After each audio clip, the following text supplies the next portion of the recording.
It's my pleasure to introduce Stafford Maracle. I met Stafford on a Yucatan field course in 2018. This was a field course that I teach in the Yucatan occasionally. And we were at a fuel station called Cachiuquihuic. It's an ancient Mayan place. It's a village that existed 500 or 600 years ago that predated the Spanish conquest of that part of the world. And Stafford and I got talking a little bit about Indigenous knowledge and of course, and Indigenous villages, Indigenous architecture and things like that. And that's when Stafford told me he was Mohawk and from time to day. So we got talking about that too. And that's really where our lives began to intertwine. That sounds a little bit racy. I didn't intend to. Stafford decided to do a fourth-year project with Graham Whitelaw, and I was part of this, and he was interested in biological field stations and how they might function or be leveraged to co-produce Indigenous knowledge and Western science in aid of answering important questions in research, but also for conservation of biological diversity. He started a master's with me. He knew that we were doing some work in the Canadian Arctic with Inuit communities, but also knew that we were developing this big program in environmental DNA using quantitative PCR, digital droplet PCR, DNA metabarcoding, and metagenomics in part to survey biological diversity. So he settled into a master's degree and then switched to a PhD, and he's looking at various ways of surveying aquatic ecosystem health in Eastern Canada, particularly along the upper reaches of the St. Lawrence River in partnership with the River Institute, Akwesasne, First Nations Technical Institute, and Tyendinaga itself. So he's going to tell you a little bit about some of that work, but Stafford is also co-teaching a course on Indigenous knowledge for conservation and ecology. And the talk he's going to give today is sort of part of some of the things that he prepared for that course. I won't belabor anything else, but it's been wonderful to have Stafford in the lab and sort of work on some of these different approaches to understanding environmental health in Eastern Ontario. So take it away, Stafford.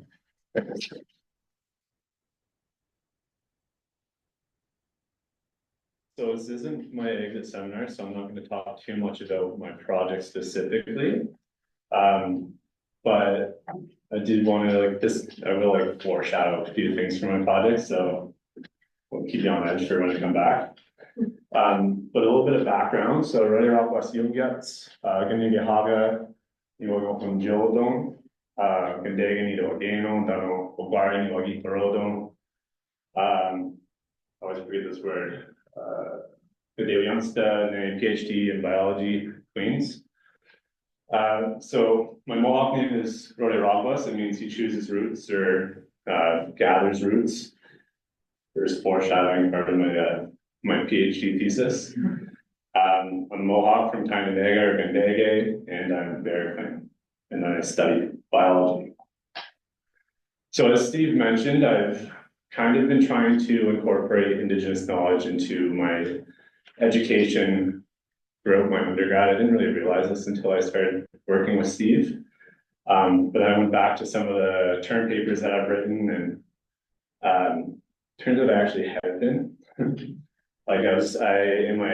In second year, I was trying to explain the medicinal properties of white cedar, and the ecological relevance to that. And then started to look more into understanding animacy and how that can be incorporated into our research as well. And then recently, so I think last month, Steve, my mom, and I published a paper on more or less what I'm going to be talking about today, although I phrase it in a slightly different way, or I walk you through it in a different way.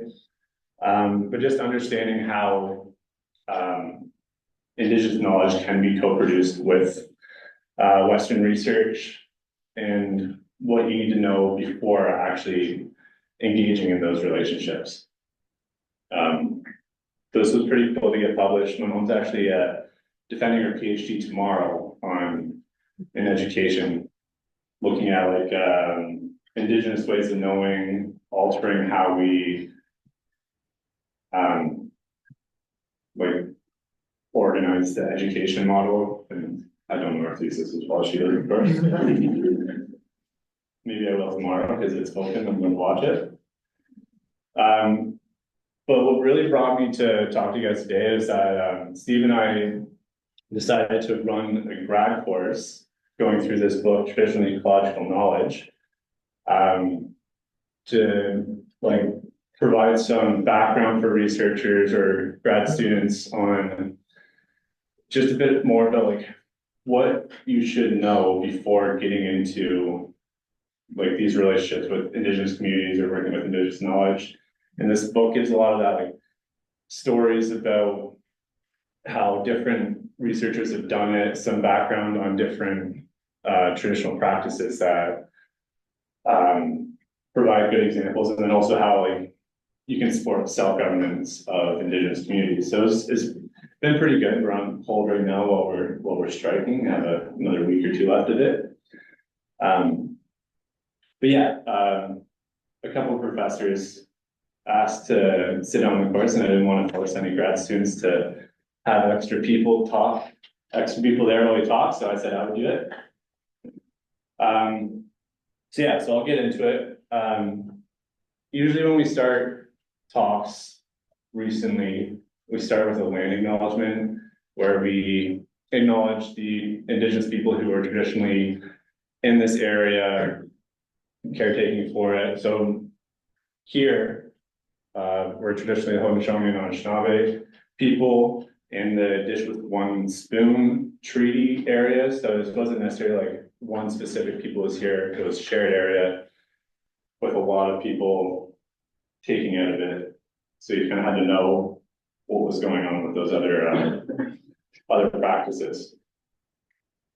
But I find these land acknowledgements tend to be a little bit just like, well, I don't know the word, where you just like, it's just like, you're just doing it because you have to, performative. But like, I feel like we can have a little bit more meaning to them and acknowledge a bit more than just the people that are here.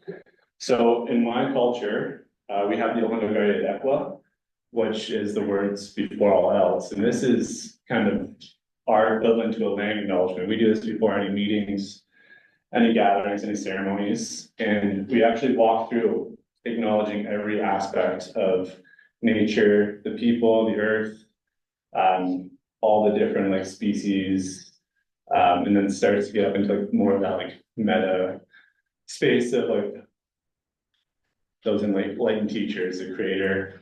And then after each one, we say, which just means, and now our minds are one.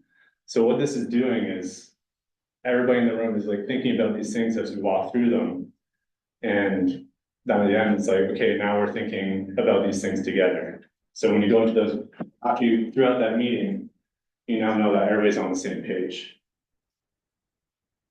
So I think this is like the first kind of concept that we could start incorporating into Western society. That's really like bringing everything into the picture when we're talking about it, right?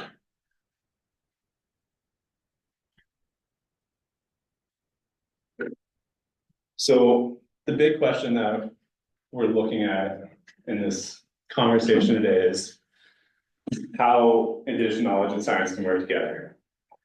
And there's some good frameworks that we often look to for this, the Gaswanta or the Turo Wampum, which was traditionally a treaty between the Haudenosaunee and the Dutch, saying like, we're on the same river, we're sharing it, let's do our thing, not overlap, but also like, we're sharing it, so we gotta pay attention to what we're doing. And then the Mi'kmaq recently have coined, or Mi'kmaq elder, Albert Marshall and Medina, his wife, coined two-eyed seeing, or the Atapuma, I think is how you pronounce it. So yeah, these are just like good frameworks to like conceptualize how we can see this relationship between the two knowledge systems. but they're often considered in contrast to each other. And I wanted to kind of break down the definitions of these first to show that they're not necessarily fully contrasting knowledge systems. So science, or scientia, comes from the Latin knowledge, which is just a rational perceiving of reality, and then kind of evolved or broke off from natural philosophy, trying to be more like superior than just the practical knowledge of just going out and looking at things, making opinions. So that Western scientific knowledge focused more on those like those rigid rules of like the scientific method, same like more looking at things as perceived or justified as like objective, using that empirical evidence. So creating hypotheses through inductive reasoning, or reasoning through generated from observation. So my definition for Indigenous knowledge is a rational perceiving of reality or reasoning generated from observation. So at the root of both those knowledge systems, more or less the same definition. What I'm going to talk about more or less for the rest of this talk is the unique qualities and values of Indigenous knowledge that make it something that we want to start incorporating into our research and working with. And that's that like the knowledge, how the knowledge is like deeply embedded in Indigenous ways of knowing, or your own way of knowing, and culture. So I'm going to break this down using these 6 R's that Tutsi explains really well in our paper in 2022, which build off the 4 R's of Indigenous education that Kirkness and Barnhart coined or developed. And it's just respect, reciprocity, relevance, responsibility, relationships, and representation. So the first one I'm going to talk about is relationality or relationships. And this is really vital to how Indigenous people interact with nature. So we see like ourselves as our relationships with nature, not just with other species, but like inanimate. So our relationship with water bodies, rock features, that kind of thing, and with other people. So Laurentine, I don't know how to pronounce that last name, explains really well in her paper how Indigenous people are our relationships with other people, including non-humans.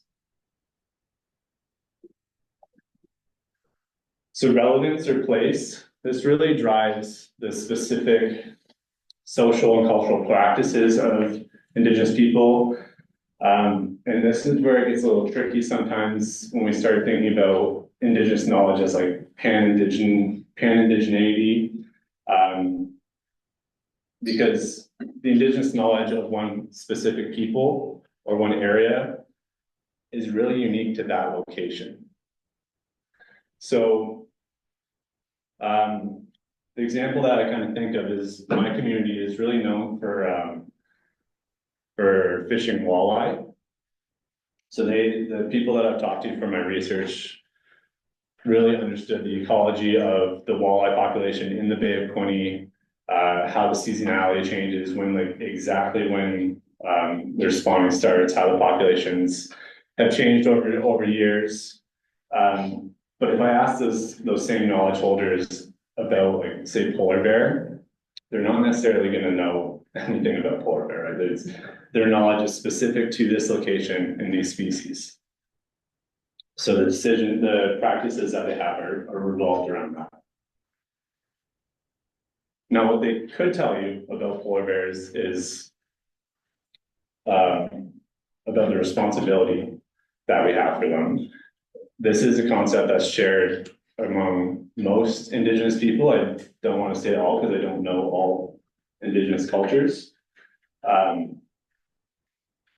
like this is like that driving force that really builds those practices in Haudenosaunee culture, we think of the 7 generations teachings, where what we do now, we have to do it thinking about how it's going to impact 7 generations in the future. So that's like a couple hundred years, I think, right? So you have that responsibility to take care of it now and maybe even like try to make it better so that it's going to be there in those 200 years. Sometimes you'll see the 7 generation teaching looking at 3 generations in the past, our generation, 1 and 3 into the future. Both are correct. We like to use one story for multiple lessons, which gets tricky sometimes, but it's fun. Another good teaching that Ronald Kimner likes to use, and she uses in her book, I think, is the honorable harvest. And she explains it as like, when you're harvesting, you're only taking as much as you need and never more than half of what is there, right? So it's thinking more about that responsibility to those plants, but then also to the other species that are relying on. So if you're taking all the berries from that bush, the birds can't eat those berries. There's no fruit for pollinators.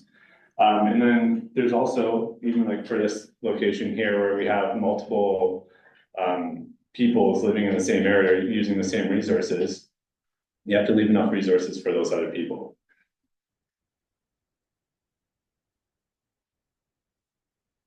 So I didn't really want to do like put it in contrast, but the cod fishery is here as a contrast of not thinking about extracting resources responsibly and thinking about the future.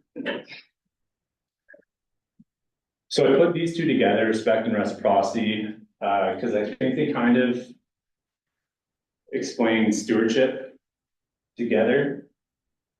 And they start to overlap, start to overlap with each other as these concepts are kind of being repeated now, seeing humans as intrinsically part of the ecosystem, understanding that our actions have an impact on other species in the ecosystem. And we often think of our impact as negative, but we can actually have that positive impact as well. So using our ability to alter ecosystems to actually benefit individuals or species without necessarily worrying about whether it's going to benefit us in the end. And you can even think about this to the 7 generations teachings. If we're benefiting those species now, for them, they're going to then be able to be there to give back to us in the future. The Maori have this word, kaitakitanga, which means care and guardianship. And it's kind of explaining that same concept of caring for them so they can care back for us. And it's just a fun word to say. So those really build what an Indigenous knowledge system is and how it works. But I want to quickly talk about how it's actually built up and maintained over the thousands of years that it's been being built. And this is mainly through like generational knowledge transfer. So a lot of Indigenous knowledges are maintained through oral traditions. So through those stories, through legends, and just like learning something and then explaining that onto the pretty self-explanatory knowledge transfer. And then this becomes deeply embedded in culture. So like, as you keep realizing that something's benefiting a system or a species, and it keeps repeating that over and over again, it starts to like get embedded and become a key part of that specific people's culture. So this paper by Stoffel et al. Explains this really well, like how this is like built up over hundreds of generations. So like, we know that we weren't like Native people weren't necessarily in this specific location that they are now thousands of years ago. Like we've moved as glaciers move out of the way, and then occupy a new space. So there was gonna be a first generation. In those first generations, people are going to be starting to learn from the land, be making mistakes as the resources that they're using now or the species they're interacting with now aren't the species that they're used to. So they may start exploiting. From that, they're gonna realize this and then pass that on to the next generations, saying these are the mistakes we made, don't make them, this is what happens. And then that process just repeats itself over and over until we start to like get that like proactive behavior built in, understanding that what happens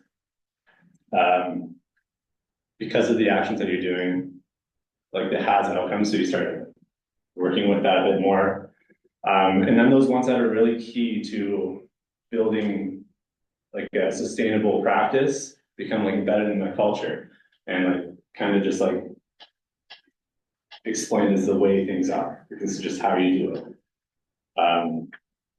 And that's like embedded in those stories. So like the root message in those stories tends to be the same, but the actual like some of the like fun aspects of the stories change, and it just makes it easier to keep that knowledge passing on over thousands of years. And then yeah, they explain like hundreds of generations in the future, everything's changed, and we start to know that like there's going to be big fluctuations in ecosystems. So you start preparing for them. And that I have many legends that have been told about like floods or famines, and this is why we have to store corn this way because of that. Because it's happened in the past, and they're looking out for how it could potentially happen again in the future. So this really is just an adaptive management strategy. If you want to relate it back to like a more scientific Western thought, and just seeing actions treated as experiments and going through that like repetitive process of altering those actions for the benefit of the future generations or even just future species.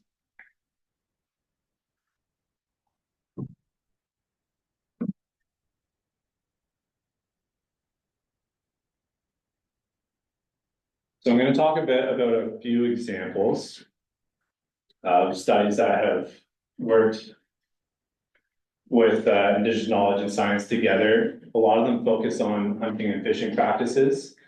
I will focus mostly on the fishing ones because that's what my research mostly focuses on. And they largely ask the question of how are these traditional practices sustainable? And it comes back to those, a few of those R's. So like the responsibility, harvesting responsibly, respecting the population and the individual after you've killed it. So if you kill, say, like a buffalo, you're going to use every bit of it and maximize what you've taken from it, respecting that, like you killed it, you're going to use everything.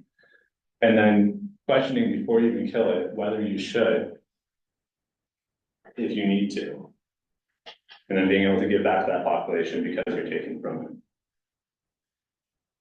So the first project or study that I want to talk about by Campbell et al. Looked at the sustainability of the salmon population or in the Pacific salmon population over the last like 7,000 years. And they questioned how were these people able to sustain such a big salmon fishery over this long period of time without decreasing it. Yet in the last like few hundred years, we've like almost decimated it. So they had a few like Western thought theories of how this was possibly the case. And it was largely that like there weren't enough people there to impact them, or they were using such primitive methods that they just couldn't extract enough fish to outweigh the amount of fish that were being produced each year. So they tested this by looking into like historical middens, so going back through time to see like how much of their diet was actually composed of salmon. And what they found was that, also looking at like archaeological records, so looking at like their gear and stuff like that, and they found that the gear that they were using was actually so effective that it could have completely decimated the populations, using like gates and weirs that would stop like all the population from moving upstream.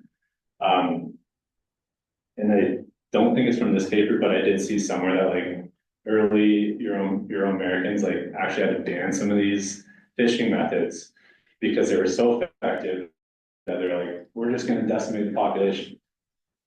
So again, it's that responsibility aspect that is missing.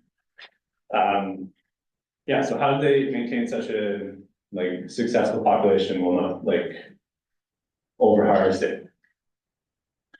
Salmon populations are big, so it's hard to actually take all of it. But the indigenous people were actually helping that population grow. So there was a lot of habitat modification, clearing spawning beds, and if there was like, say like a beaver dam, there's actually accounts of people moving individuals above dams to get to spawning areas, or just moving eggs, transplanting eggs into spawning beds with sperm, or moving individuals into new streams where those streams have been decimated in the past, so they want to like help restock those. They looked at whether maybe they were killing like bears and seals to have it so there was less other animals were eating that population. Found that wasn't actually the case at all. The two main things that were really driving this like sustainable practice was being able to respond to changes in the population. So if they saw that the population was down, they would focus on another species. So not just opportunistically getting what they want whenever, but paying attention to what population is actually able to sustain them at that time. And then having it deeply embedded in their social lives and their culture. So like first fish ceremonies is a good example where when the salmon starts spawning, the first few days are just celebrated, nobody fishes, which brings people together, but it also allows those first few days of salmon to actually go out and spawn. So the second example that I want to talk about is clam management, also on the West Coast by Grosbeck et al., where they replicated historical practices of clam management to see if these actually were able to increase the population of the clams to a level that's actually like sustainable for an entire population to live off of, or more than just like the wild population. So they rebuilt these like beach terraces where they made like rock barriers out into the shore that allowed the sediment to build up on it, keeping it like more of a level area that was optimal for clam habitat. And found that like it did increase the amount of clams that were being born each year. So like this habitat modification, like it was working and was able to sustain populations bigger that way. And this aligned with what they also found in like historical minutes. Fire management, I don't have a specific study. This is a pretty broad topic that a lot of it's like one of the ones that people always go to when talking about Indigenous knowledge, and how cultural burns were actually beneficial to ecosystems, and that the stopping of these cultural burns is what's increased the amount of extreme wildfires. So being like having those fires every few years actually reduced the amount of extreme ones, but they also made more diverse habitats and actually had species evolve with them. I don't know how true that is, but how species evolve with them so that like their seeds dispersed when these fires like smaller fires were done. But yeah, don't quote me on that, I don't know where it's, what study that's from. This study isn't actually a study, this is from one of the chapters in the book that we looked at in our course. The Hohokam are a indigenous people from Phoenix, Arizona area. And like underneath where Phoenix, Arizona is now, there's actually like a very elaborate expansive canal system that the Hohokam used to bring water into a pretty desertous area, so they could have agriculture. So they're actually able to grow like corn and cotton in the Phoenix area, despite it being so arid. So it's like kind of demonstrating how like they have pretty advanced engineering capabilities, like so much so that like the gradient of these canals was like the exact gradient that you need to balance out the erosion and the sedimentation of the water going through it. So just kind of a cool example as well. So I'm going to give a bit more of a teaser into my research. This is really like one of the main concepts that I was questioning with wanting to include Indigenous knowledge into my research, is the concept of shifting baselines, or shifting baseline syndrome, which is where each generation of people is inheriting an ecosystem that is more degraded than the one before. So we're looking at it and we're saying, this looks like a pretty pristine ecosystem, but we're basing that off of like what we know now, and then it's degrading from there. But that's more degraded than the generation beforehand, and that just keeps repeating itself. This is less so an issue now, and we're like keeping a better record of it, but our record only goes back to like the 70s for a lot of systems, right? So that generation knowledge transfer that goes back thousands of years can coincide with our research now to support that concept of what actually was there traditionally and what that ecosystem is supposed to look like.